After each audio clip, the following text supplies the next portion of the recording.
The studio lights were bright. Cameras moved slowly, ready to capture every second. People in the audience whispered excitedly.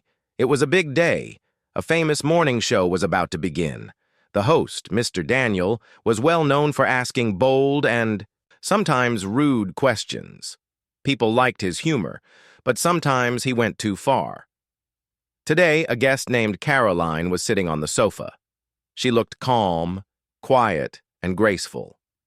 She wore a plain blue dress and no makeup.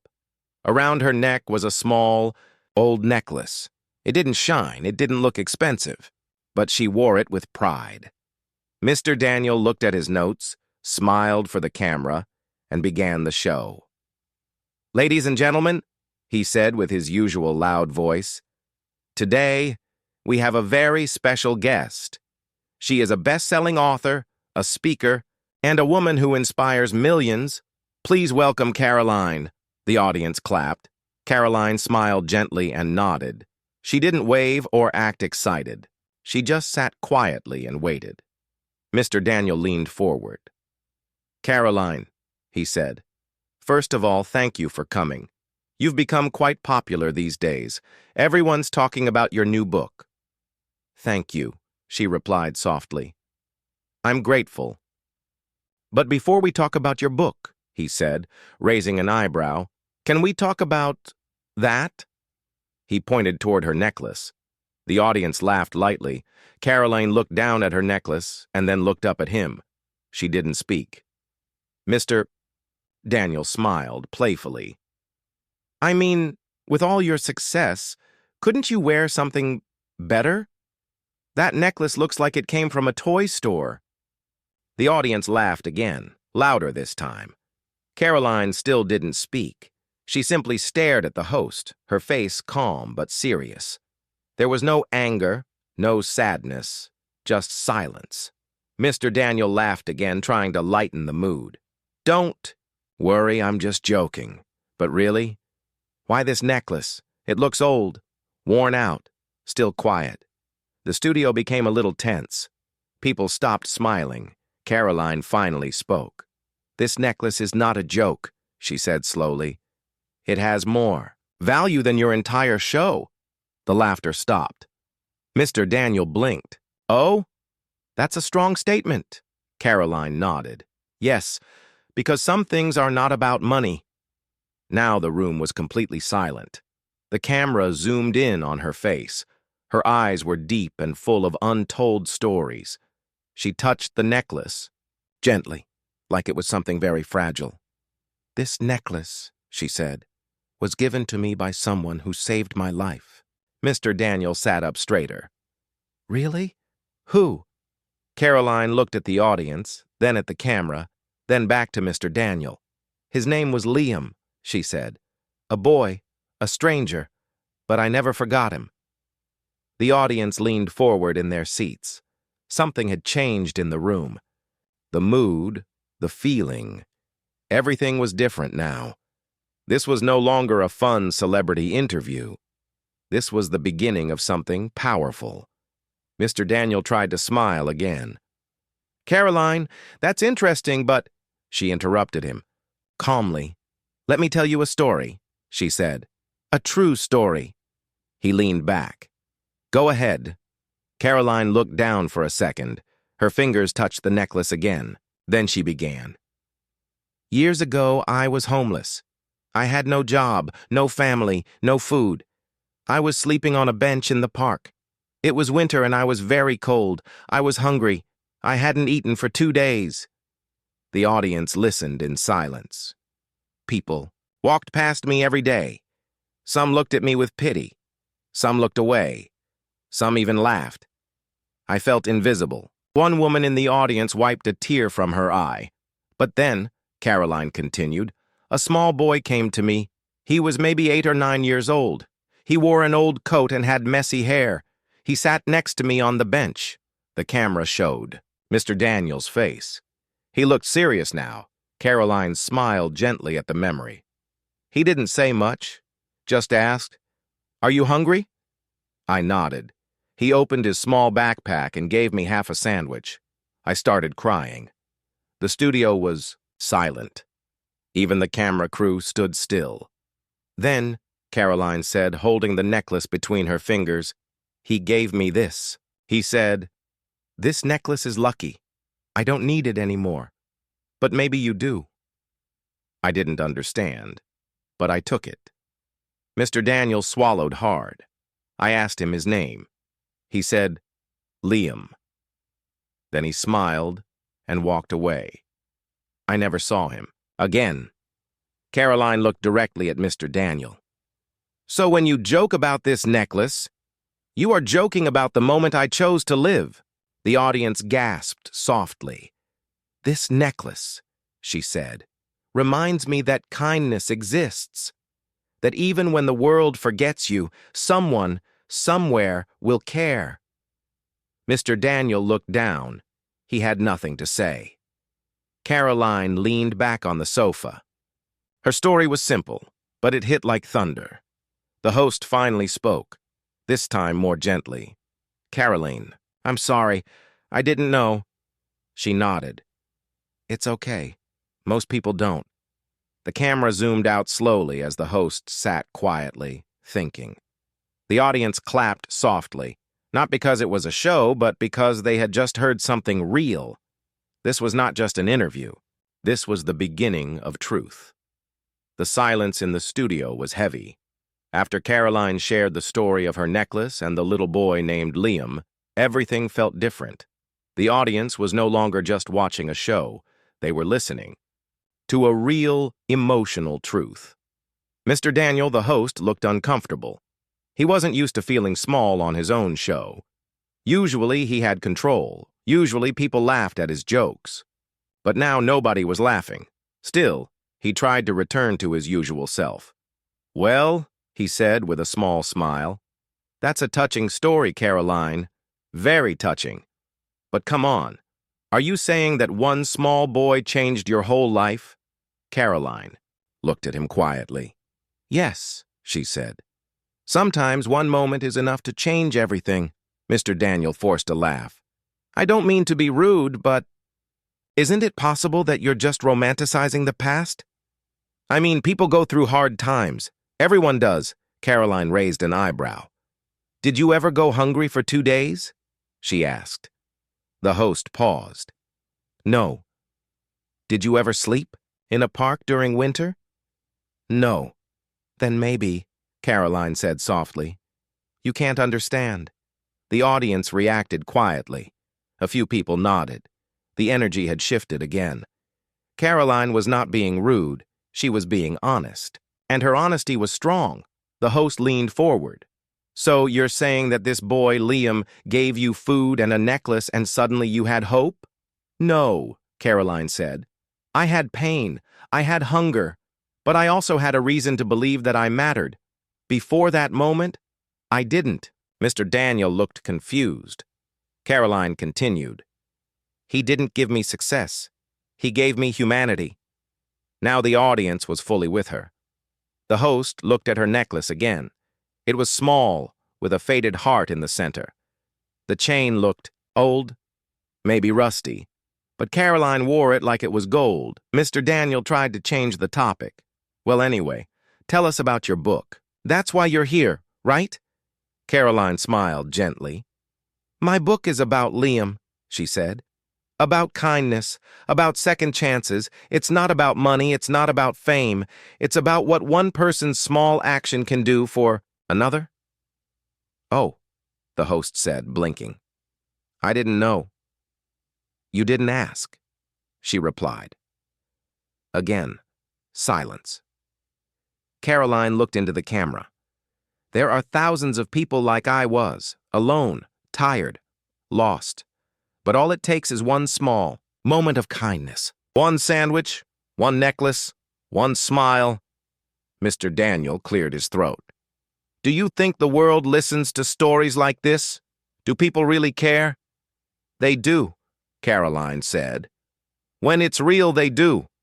The audience started to clap, slowly, not loud, just enough to show support. Some had tears in their eyes. A woman in the second row held her chest like she could feel the weight of Karoline's words. Then Karoline said something no one expected. "Do you know what hurts more than hunger?"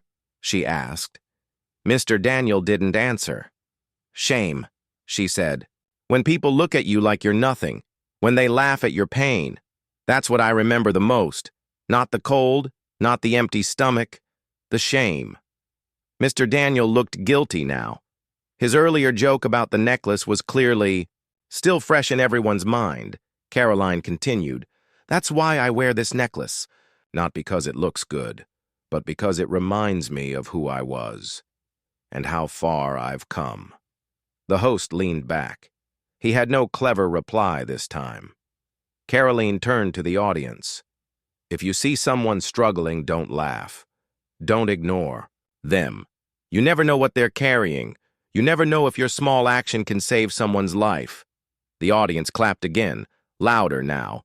Mr. Daniel nodded slowly. "You're right," he said honestly. "You're absolutely right." For the first time, he looked small on his own show, and Karoline, who had once been homeless and forgotten, now sat tall and proud, not with power, but with truth. Karoline sat quietly on the soft blue sofa, her fingers gently touching the old necklace around her neck.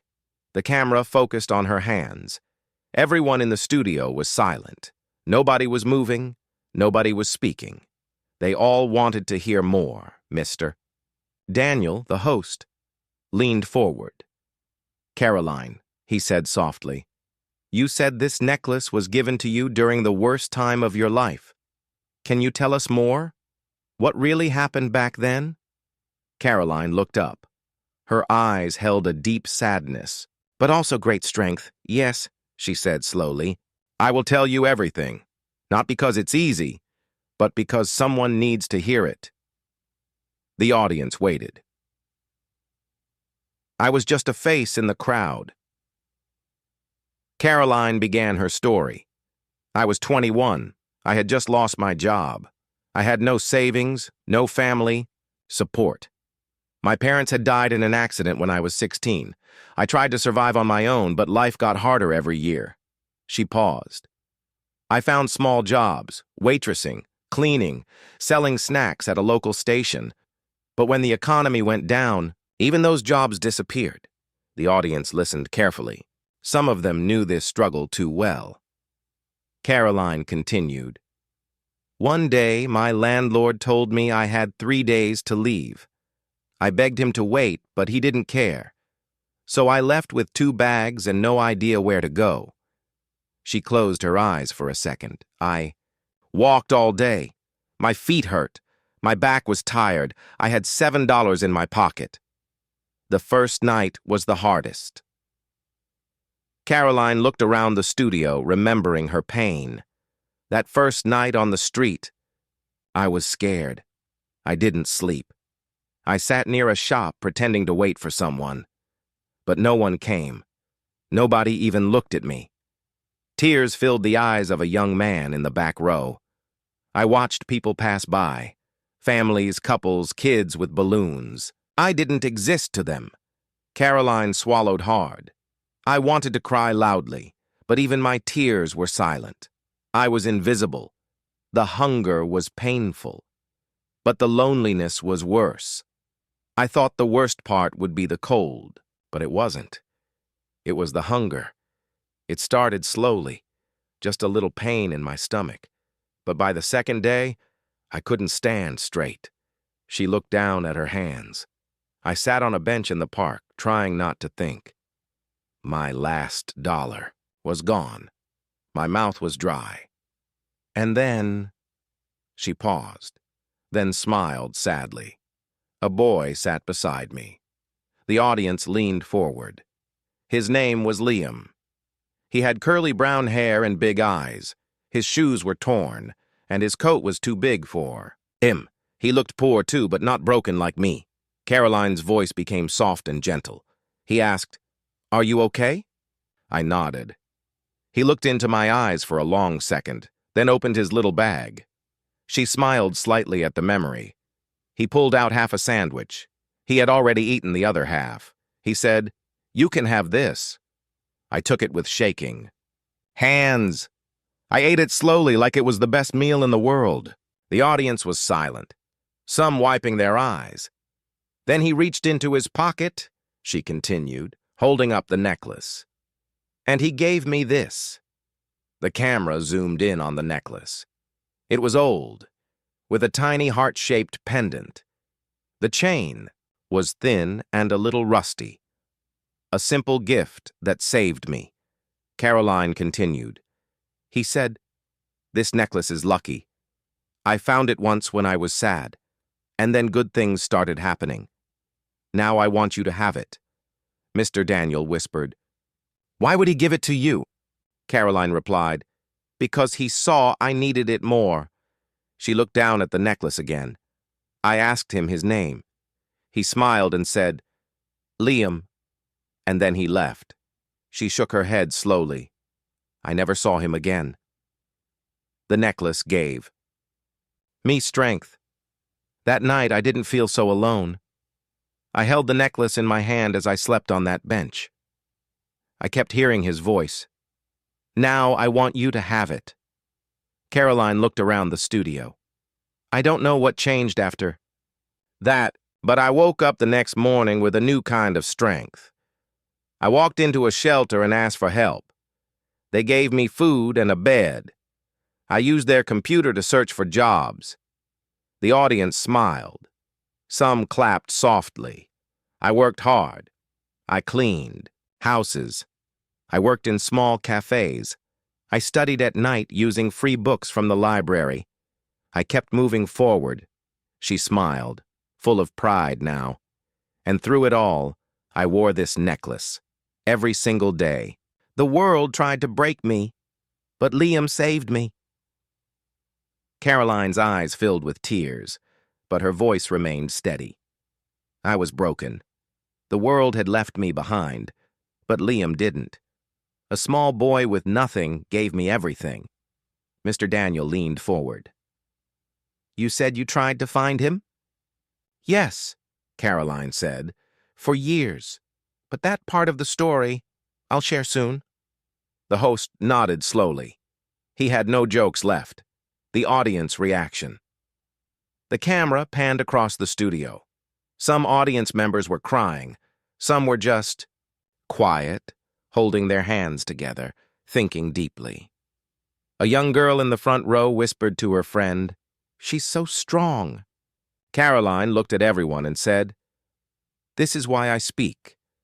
Not to be famous, but to remind people. One kind act can change someone's whole life." Karoline sat in the studio, her hands resting on her lap, the old necklace gently touching her chest. After sharing the painful memories of her past, she looked lighter, like a heavy stone had been removed from her heart. Mr. Daniel, the host, was quiet now. He wasn't trying to be funny. He wasn't interrupting. He had finally understood. Something. This was not just an interview. This was someone's life. A real, raw story. "So, Karoline," he asked softly, "how did you go from sleeping on a bench to becoming a best-selling author?" Karoline smiled gently. "It didn't happen overnight," she said. "It took years. Every step was a fight. The first step was saying yes to help." Karoline looked at the camera. "I stayed in that shelter for 3 weeks. I helped clean the kitchen and wash the floors. In return, I got food and a safe bed. That small bit of kindness gave me strength." She paused. "But I knew I couldn't stay there forever. I needed to rebuild my life." So she went to the local library every day. She read books, searched for jobs, and learned how to write resumes. She used an old computer in the corner to email employers. Most people didn't reply, she said, but I didn't give up. The cafe job. One day, she saw a handwritten note on a cafe window. "Looking for a part-time worker. Ask inside." She walked in, nervous and shy. Her clothes were old, her shoes were worn out, but she stood straight and said, "I want to work." The owner, an elderly woman named Martha, looked at her carefully. She asked if I had experience. I said no. She asked if I was honest. I said yes. Karoline smiled. She gave me a chance. The job didn't pay much. Just enough for food and a small rented room. But it was a beginning. She worked hard, cleaning tables, washing dishes, serving coffee. She never came late. She never complained. I saved every dollar I could, she said. Books became my escape. At night, after her shift, Karoline would visit the library again. She started reading novels, stories about life, pain, hope, and healing. One day I thought, what if I write my story too? She began writing her thoughts in a notebook. Every night, 1 page, sometimes 2. The words weren't perfect, but they were honest.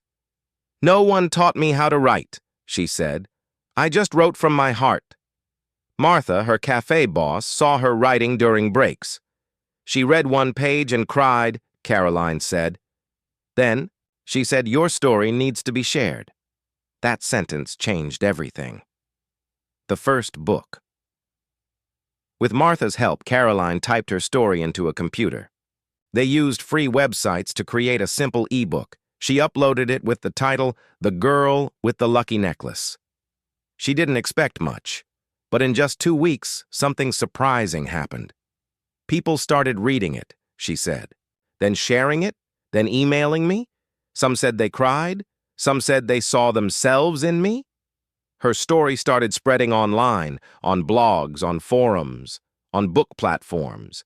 Readers loved her honesty, her pain, her strength. I couldn't believe it, Karoline whispered. For the first time in my life, I felt seen. Small book, big change. The book didn't make her rich, but it gave her something more important, purpose. People began inviting her to speak at small events, churches, community centers, schools. I told them about Liam, about the necklace, about survival. People cried. They hugged her. Some even gave her their own necklaces as gifts. I realized, she said, that so many people are broken, but no one talks about it. She wrote a second book, then a third. She spoke on podcasts, on small radio shows. Her name grew, and finally, a publisher noticed her and offered a real book deal. I almost fainted, she said with a laugh. The bestseller, Karoline's. Third book, The Boy Who Gave Me Hope, became a bestseller. It wasn't just a book. It was a voice for people who were once voiceless. Mr. Daniel looked at her, surprised. You came from the street, and now your books are in stores across the country. Karoline nodded humbly. Yes, but not because I'm special. I just refused to give up. The necklace never left me throughout. Her journey, the necklace stayed around her neck. Even during speeches on TV and photos, it's always with me, she said. Some people told her to remove it, to wear diamonds or gold, but I said no, Karoline smiled. Because no jewel is more powerful than this little heart. She touched it gently, and the audience watched, emotional once again. This necklace reminds me, even when you are lost, someone can find you. And even when you are broken, you can be rebuilt. From pain to purpose. Karoline now runs a small foundation that helps homeless women find shelter, jobs, and dignity. I didn't want success just for myself, she said. I wanted to give back because Liam gave to me. The audience clapped. Many stood up. The studio was full of emotion. Mr. Daniel looked at her with deep respect now. Karoline took a deep breath. She had told the audience about her pain, her struggle, and how a small boy's kindness changed her life. Now something heavy still rested in her heart. Mr. Daniel looked curious. You said earlier that you tried to find the boy, Liam. Did you ever see him again? Karoline shook her head slowly. No, she said softly. But I never stopped looking. He disappeared that same day. Karoline looked directly at the camera. The day Liam gave me the sandwich and the necklace. He disappeared. She continued. I waited at the same park the next day. I came every morning and evening for a whole week, but he never came back. Her voice trembled slightly. He had no phone, no address. I didn't even know his last name. Why didn't I ask more? Karoline sighed. I always asked myself, why didn't I ask more questions? Why didn't I ask where he lived, who he was with, or if he was okay? She paused. But when you're in pain and someone gives you a moment of peace, you don't think clearly, you just breathe. Years passed, but I didn't forget. Even as her life improved, Liam's face stayed in her memory. I wrote about him in every book. I spoke about him at every event. I told the world about this little boy with a torn coat and a big heart. People listened. Some tried to help. Readers began sending emails. Was this the boy? Photos, names. But none of them were Liam. Karoline looked down. Hope started to fade. A surprise message. Then one day, something unexpected happened. Karoline had just finished a radio interview when her assistant handed her a handwritten letter. It was sent to the publishing office. No return address, just 3 words written on the back. For Karoline James. Inside there was one line. I remember the bench. I remember you. I remember the necklace. L. The studio gasped softly. Mr. Daniels' eyes widened. Was it him? I didn't know, Karoline said, but my hands were shaking. The search got serious. That letter brought all her feelings back. I posted about it online, shared the letter on social media. I said, if you are Liam, please contact me again. I want to thank you. I want to know if you're okay. Thousands of people shared the post. Journalists covered the story. News headlines read, Woman searches for the boy who saved her life years ago. Clues and dead ends. Soon, messages started flooding in. Many people claimed to be Liam, but none of them knew the details. None remembered what he gave me or what he said. Karoline checked every name, every email. She hoped and cried and hoped again. There were moments I wanted to give up, but then I'd touch the necklace and remember how real he was. The social worker's email. 6 weeks later, an old woman named Margaret sent her a quiet message. I used to work at a shelter in the city park area. In 2009, there was a boy named Liam. He was around 10. He liked giving small gifts to strangers. Karoline's heart raced. She said Liam stayed at their center for a short time, then left one night and never came back. She gave Karoline a list of places he might have gone: children's homes, foster programs, and food kitchens. Piece by piece, Karoline started visiting those places. One by one, I spoke to workers, checked old records, showed them his description. Some remembered him, some didn't. At one center, a man named David said something that gave her hope. He said, "Yes, I remember a kid like that. Always. Gave his food away. Said he wanted to help someone who was sad." Karoline's eyes filled with tears. It was him. I knew it. A broken system. But no one knew where he had gone after that. Children like Liam fall through cracks, she explained. They move from place to place, no real records, no real care. Karoline's voice was quiet now, heavy. Liam saved me. But who saved Liam? The necklace in the photo. One night, a woman messaged her on Facebook. She wrote, "My younger brother used to have a necklace just like that when he was a kid. He gave it away to a homeless girl. He always talked about it." She sent a blurry photo, 2 kids standing in front of a soup kitchen. One of them wore a necklace. Karoline zoomed in. Her hands shook. "It was my necklace," she whispered. Boy in the photo had curly hair, big eyes, and a shy smile. It was Liam. His name was Liam Parker. The woman said her brother's name was Liam Parker. He had passed away 4 years ago in a car accident. The audience gasped. Mr. Daniel whispered, "I'm so sorry." Karoline nodded, holding back tears. "He was only 20, she said. "He never knew what he did for me. He never saw my success. He never read my books." She touched the necklace. "But he's the reason for all of it. He's gone, but he lives in me." Karoline now visits Liam's grave every year on the day they met, October 12th. I sit there, read him a chapter from my book, and say thank you. She smiled, sadly but proudly. He never had a big house or a degree, but he gave more than most people ever will. After finding the truth about Liam Parker, Karoline's life changed again. The pain of losing him was deep, but so was her desire to do something meaningful, to honor the boy who gave her hope when she had nothing. She sat across from Mr. Daniel, in the TV studio, her hands gently holding the necklace.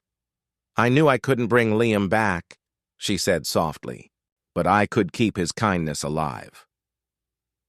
From a memory to a mission, Karoline didn't want Liam's story to end with a grave. She wanted it to begin something bigger, so she made a decision.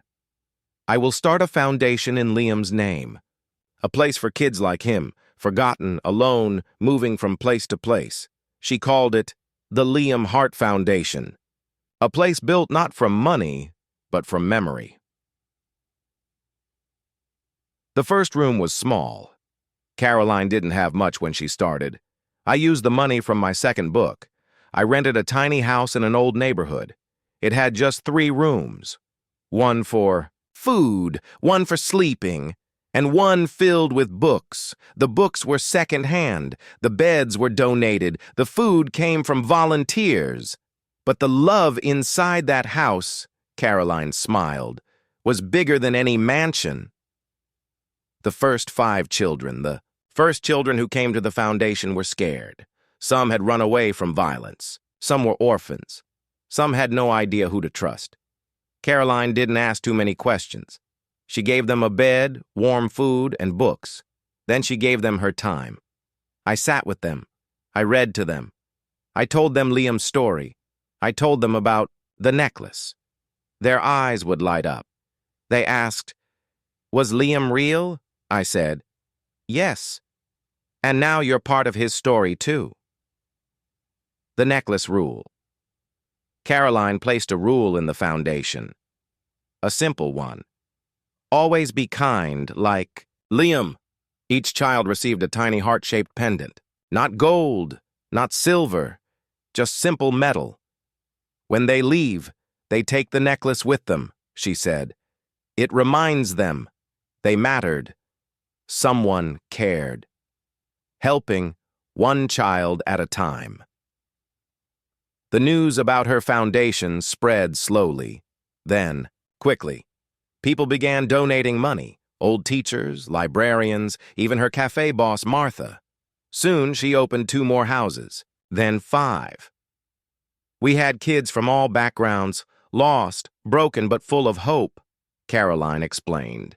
She hired social workers, teachers, and even ex-homeless adults.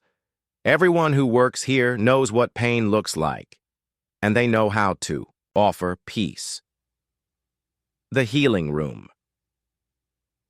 In each house, Karoline designed a healing room, a place where children could cry, talk, or sit quietly. No judgment, no pressure, just space to feel. Some children drew pictures of their pain. Others wrote poems. Some just hugged a pillow and sat in silence. And slowly, they opened up. Letters from children. One day, Karoline opened a letter from a boy named Yusuf, age 12. "Before I came here, I wanted to disappear. Now I want to live. I want to help someone else, just like Liam helped you." Tears filled Karoline's eyes. "That's when I knew," she said. Liam's heart didn't die. It lived on in every child we helped. Famous, but focused by. Now Karoline was becoming a known name. Her books were in schools. Her talks were watched by millions online, but she never changed. I still wear second-hand clothes. I still drink tea from old mugs. I still cry when a child hugs me. Mr. Daniel asked, "You could be a millionaire. Why stay so grounded?" She smiled. "Because I was saved by someone who had nothing. If I forget that, I forget who I am." Liam's. One wall in every foundation home has a big photo of Liam, his curly hair, his kind smile. Below it, in gold paint, are the words, "Kindness is louder than pain." Liam Parker, every new child touches the wall when they arrive. It's like a welcome, a silent promise. They know someone cared before they even walked in the door. Real impact. So far, Karoline's foundation has helped over 700 children. Some went back to school, some got adopted, some started jobs, and some now work at the foundation themselves. One girl, Alina, now teaches art to the kids. Karoline shared. "She was just 9 when I first met her. She used to draw broken hearts. Now she paints wings." Liam lives on. Karoline visits. Liam's grave every year, but she says, "He's not there. He's in every hug I give, every story I write, every child I help." The necklace around her neck shines softly under the studio lights. Mr. Daniel, no longer the rude host from earlier, wipes his eyes. "Karoline," he says, "you didn't just change your life. You've changed hundreds, maybe thousands." She replies gently, "I didn't do it alone. Liam started it. I just continued the chain." The studio was silent, not because there was nothing to say, but because everyone was feeling something. Karoline had just shared how she turned her pain into purpose, how one boy's kindness had saved her, and how his memory now saved hundreds. The host, Mr. Daniel, leaned forward with a thoughtful look. "But Karoline, what about the necklace?" he asked gently. "You said earlier it wasn't just a gift. It had a story, a secret." Karoline smiled, slowly touching the heart-shaped pendant on her neck. "Yes," she whispered. "And now, the world needs to know what it truly means. It was never just a necklace." Karoline stared into the camera. Her voice was calm but strong. "When Liam gave me this necklace, I thought it was just a small piece of metal." She paused, eyes softening. But that necklace became a symbol, a reminder, a silent promise. Mr. Daniel asked, "A promise of what?" Karoline answered, "That one small act of kindness can save someone's life. The heart that chose me." She explained how Liam had found the necklace near a church donation box. It was broken. He fixed it using thread and tape. She smiled tearfully. He didn't have anything. No home, no toys, not even proper shoes. But he still chose to give me his treasure.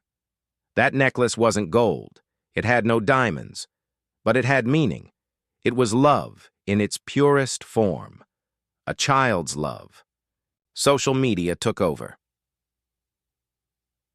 After Karoline's TV interview went live, millions watched it. Clips of her holding the necklace, talking about Liam, spread across the internet. People were touched. They cried. They shared. Hashtags began trending. Liam Heart, Kindness Lives, One Necklace Story. The world wanted to know more about the necklace and about the boy behind it. Necklace replicas around the world. Soon, people from different countries began making their own versions of Liam's necklace, not to sell, but to share. In a school in India, children wore paper heart pendants after hearing Liam's story. In Brazil, a small orphanage hung a heart pendant at its gate with the words, "Kindness lives here." In Japan, nurses gifted heart pins to patients who were lonely. Karoline was overwhelmed. "It was never meant to become a trend," she said, But if the world wants to follow Liam's way, let them follow it. The necklace that ended silence. Karoline received a message from a girl named Emily, age 15. "I was planning to end my life," the message said. "Then I saw your interview. The necklace, Liam's story. It made me stop. It made me believe maybe someone out there cares." Karoline broke down reading it. "This necklace saved me once," she whispered. "Now it's saving others too." A museum calls her. One day, the National Museum of Human Stories reached out. They said, "We want to create a corner for the necklace, not because it's expensive, but because it's powerful." They invited Karoline to display it under a glass case with Liam's story printed beside it. But she said no. It doesn't belong in a glass box. Karoline explained gently, "Liam didn't give this to be looked at. He gave it to be felt." So instead, she made a different plan. She created 1,000 simple metal heart necklaces, just like the original. She called them Liam Hearts. Each came with a note. "If you are wearing this, remember, someone out there still believes in kindness." Famous. Celebrities join in. Actors, singers, and authors started wearing Liam Hearts in interviews and red carpets, but not to show off. Each one shared a message about someone who helped them in silence. A teacher, a friend, a stranger. It became a movement. Wear the heart. Share the story. People wore them not to be cool, but to honor someone who gave them hope. Mr. Daniel's change. Even Mr. Daniel, the same host who once tried to shame Karoline, was now different. He started wearing a Liam heart on every episode of his show. He later shared his own story on air. "When I was a kid, a kind bus driver gave me free rides so I could go to school. I never thanked him. But today, I wear this heart for him." Karoline watched the clip later and smiled. "Liam even changed people who tried to mock me," she said. "That's the power of love." Children protecting the necklace. At Karoline's foundation homes, children would gather around and touch her necklace gently before bedtime. One little boy once said, "This necklace, it has magic, right?" She smiled. "Yes, the magic of kindness." A letter from Liam's sister. Months later, Karoline received another letter from Liam's older sister. It read, "Karoline, thank you for not letting my brother be forgotten. He was the kindest soul I ever knew. He didn't live long, but now, because of you, he'll live forever." Karoline cried for hours that night. She held the necklace in her hands and whispered, "Thank you, Liam. You still live in every heart you touched." Years had passed since Karoline sat in that studio for the first time. The world had changed, so had she. But one thing never changed: the heart-shaped necklace that rested over her chest. It had become a symbol, a global sign of kindness, pain, love, and hope. And now, as Karoline stood on the biggest stage of her life, she was ready to give the world her final message. The world listened. Karoline had been invited to speak at the Global Humanity Conference. Leaders, teachers, doctors, students, and even children filled the giant hall. Millions were watching live around the world. The stage lights were bright. The microphone was waiting. Karoline stepped up, no notes in her hand. Just the necklace close to her heart. She looked at the crowd and began, "My name is Karoline." Her voice was calm and clear. "My name is Karoline. But years ago, I was just a lost, hopeless girl. Until a small boy gave me this necklace and reminded me that I mattered." She held it up gently. The room became completely silent. The boy who saved me. Karoline shared the whole story. Again, how she was homeless. How Liam, a poor child himself, gave her the necklace. how his kindness helped her change her life. She spoke slowly. Every word felt heavy and real. He didn't have a home. He didn't have fancy things. But he had a heart. A pure one. From one to thousands. Karoline then explained how her foundation helped over 2,000 children, how her books spread stories of love, how Liam's name was now known all over the world. But it wasn't just me, she said.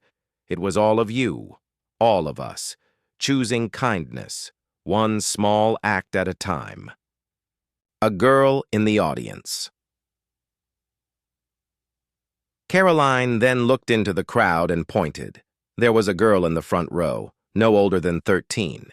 She was wearing a simple heart necklace. Karoline smiled and said, "That necklace means you carry someone else's story, and someday you'll pass it forward." The girl nodded with tears in her eyes. "It's not about the necklace." Karoline turned back to the audience. "People ask me, why do I still wear this same necklace after all these years? Why? Don't I put it in a museum? Or frame it?" She paused and said softly, "Because this necklace is not about fashion. It's about feeling, about remembering where I came from, and the boy who believed in me when I didn't." We all wear invisible necklaces. Karoline looked around and said, "You may not wear a necklace like mine, but all of us carry invisible ones, made of moments, of people who helped us when we were down, of memories that keep us going." She smiled gently. "We all carry stories, and we all have the power to give someone hope, just like Liam did. The world doesn't need more rich people." Karoline raised her voice a little, not in anger, but in truth. "The world doesn't need more rich people. It needs more kind people.